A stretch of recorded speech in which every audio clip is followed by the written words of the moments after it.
May-ari ako ng rice lands. Huwag mo akong turuan kung anong problema ng bigas. Tatanga-tanga ka. Alam mo, dati hindi ako bumibili ng bigas. Bakit ngayon bumibili na ako ng bigas? O, sagutin mo. Dahil yung mga farmers ko ayaw na magtanim ng bigas. Ni isang farmer, wala na natira sa akin. Nakatiwangwang yung lupa ko. Dahil wala nang patubig. Ha? Mataas ang presyo ng pesticide, mataas ang presyo ng fertilizer, mahal ang seedlings.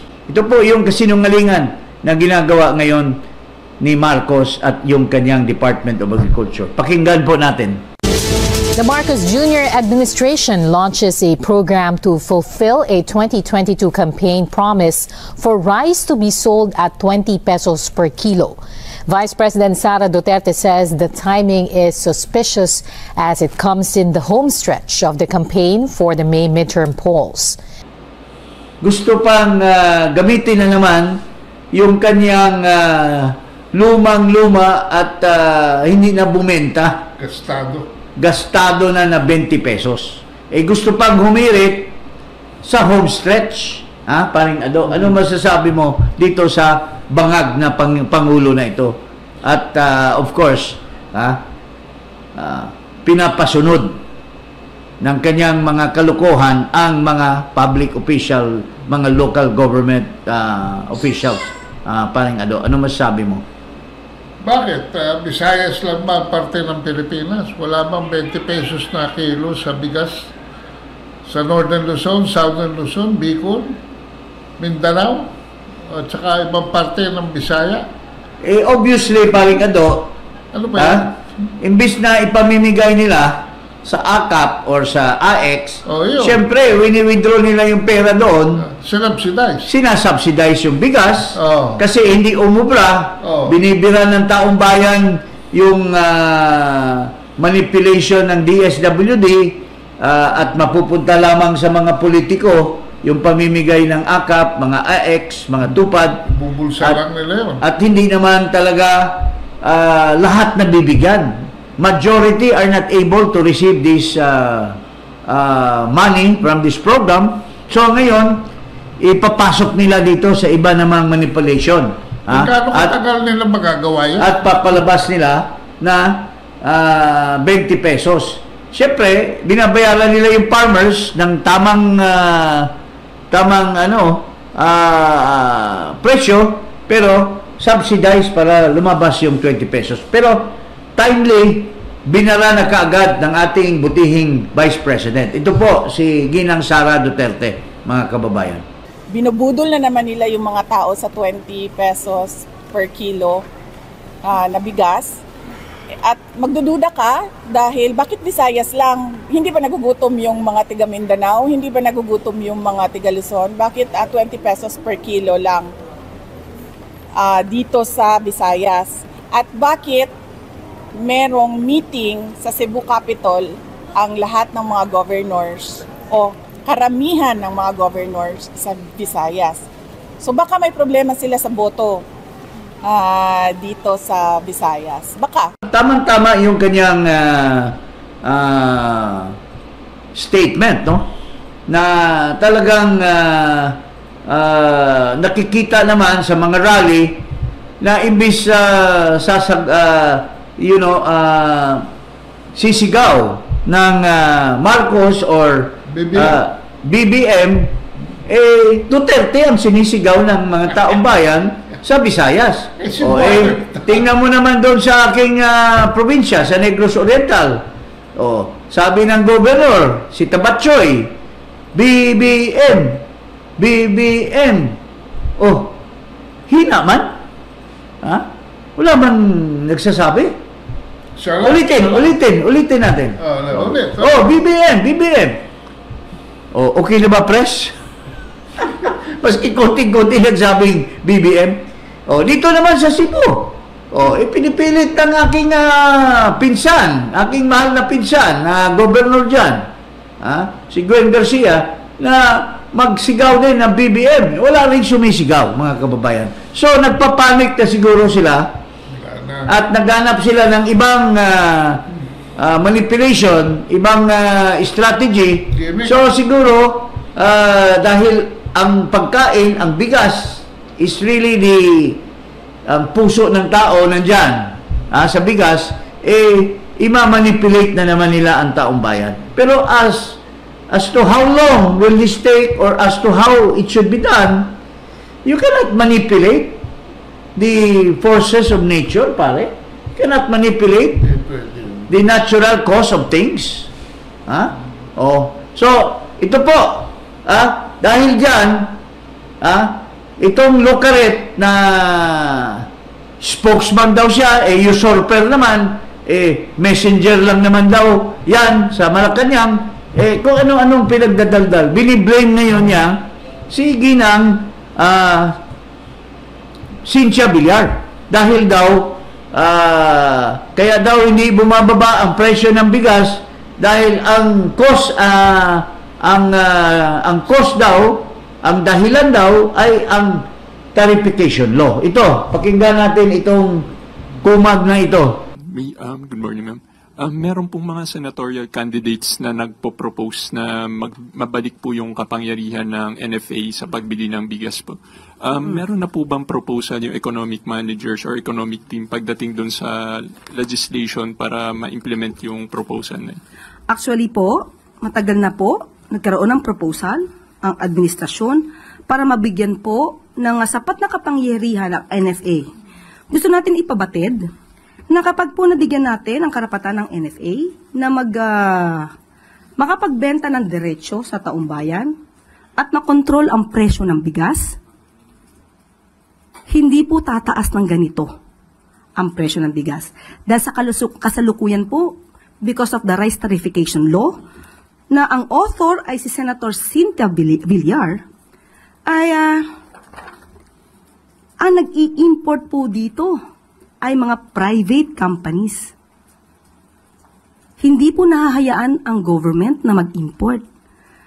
Kung government sana through NFA, government to government, mas maganda po ang tsansang mabigyan po tayo ng mas murang presyo para po maibigay din natin sa taong bayan.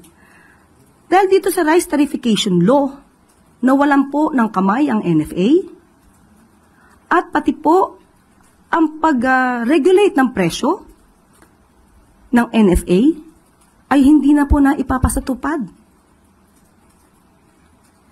Ang nangyayari po ngayon ng NFA, makakapagbenta lamang po sa Kadiwa, sa FTI, sa LGU. So yun po ang hindi maganda sa provision na ito. Kaya po noon pa po hinihiling ng administrasyon na magbigay po ng power, magkaroon ng amendments ang RTL patungkol po sa karapatan at authority at power ng NFA. Pero ito ay hinadlangan po ni Senator Cynthia Villar. So kayo na po ang mag-research kung paano ba napapakinabangan ng mga importers. Alamin niyo na rin po kung sino ba ang malalakas mag-import ng bigas. Saan pa ito noong 2018 at 2019? Yung pinasa yung tarification law. Nakatago sa ilalim ng... Baka nasa ilalim ng baol ito. Dahil hindi niya mukhang nanguhula lang at ngayon lang niya sinasabi na masama yung tarification law. Hindi niya sinasabi na mas masama yung NFA. Kaya nga pumunta sila sa tarification law. Tapos ngayon, biniblame niya si Cynthia Villar bilang author. Mga kababayan. Hindi naman either or yun eh. Hindi naman NFA or tarification law eh. Hindi naman complete disjunction yun eh. Napaka-bobo nito. Napaka-bobo mo. Single issue. Lucaret Castro. Napaka-bobo mo talaga. Napakatanga mo talaga. With due respect. But that is the proper word to say. Kami po, mga nakatira dito sa bansang ito, ay may karapatan kaming magsabi kung ginugoyo mo at niloloko mo ang taong bayan sa mga sinasabi mo. Because we are taxpayers and we are paying you for making your job very difficult for the people. Ha? How can... Oh, sige pala. Ako, may-ari ako ng rice lands. Huwag mo akong turuan kung anong problema ng bigas. Tatanga-tanga ka. Alam mo, dati hindi ako bumibili ng bigas. Bakit ngayon bumibili na ako ng bigas? O, sagutin mo.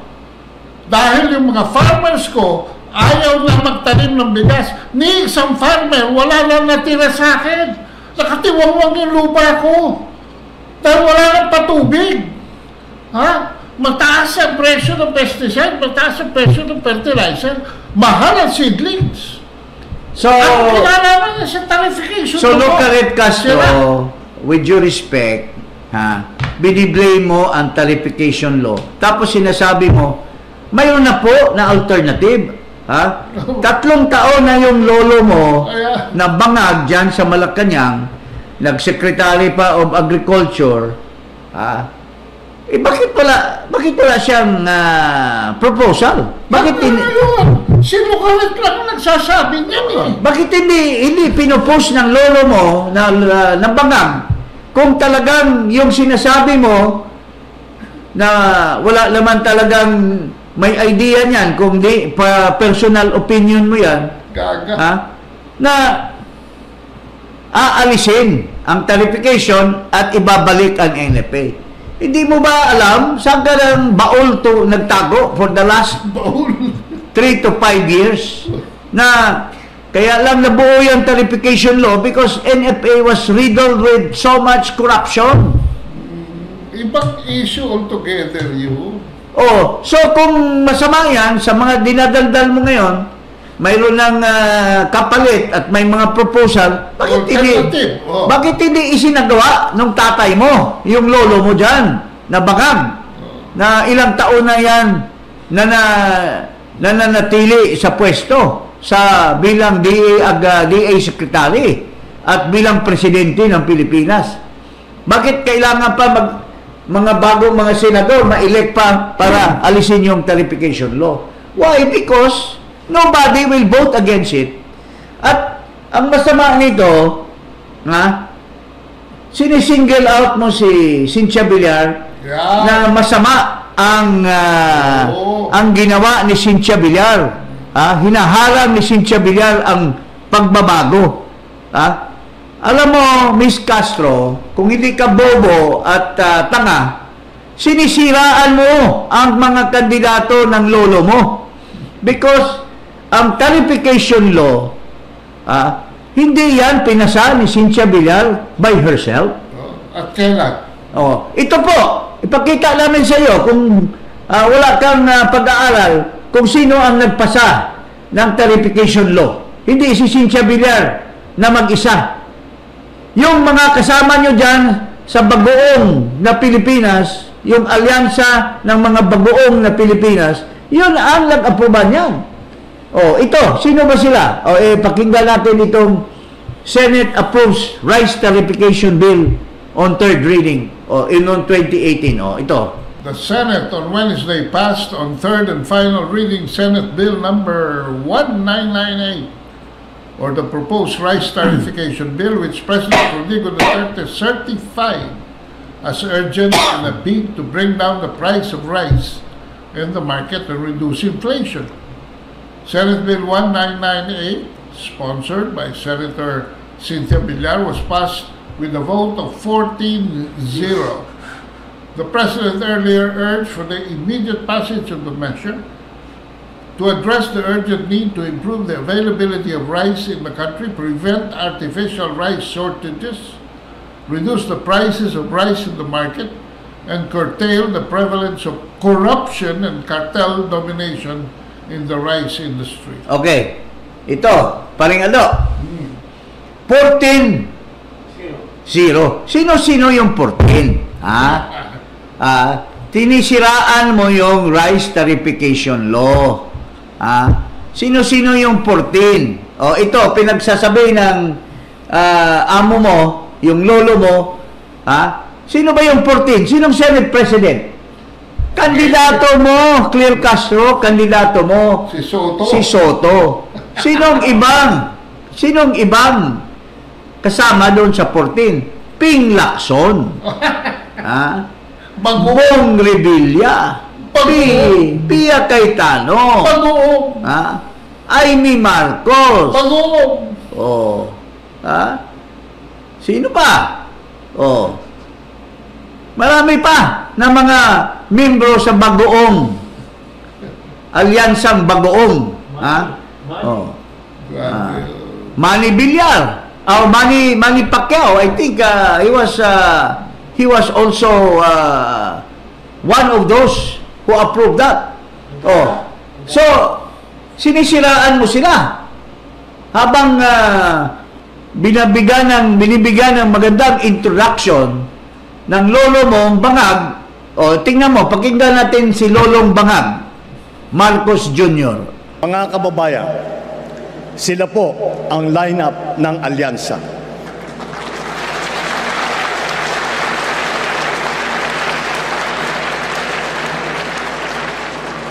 Sa kanilang kalidad at karanasan, mataas ang aking kumpiyansa na sila ay ating magiging katuwang sa ating pagsulong at sa patuloy na pag-unlad ng ating bansa.